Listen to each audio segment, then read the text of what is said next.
Once upon a time, in a desert far away, there was a rose who was so proud of her beautiful looks. Her only complaint was growing next to an ugly cactus. Every day, the beautiful rose would insult and mock the cactus on his look, all while the cactus remained quiet.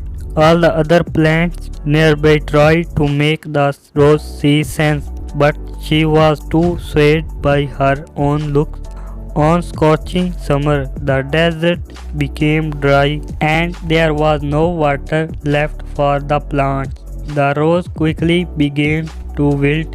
Her beautiful petals dried up, losing their lush color. Looking to the cactus, she saw a sparrow dip his beak into the cactus to drink some water. Though ashamed, the rose asked the cactus if she could have some water. The kind cactus readily agreed, helping them both through the tough summer as friends. Moral: never judge someone by the way they look.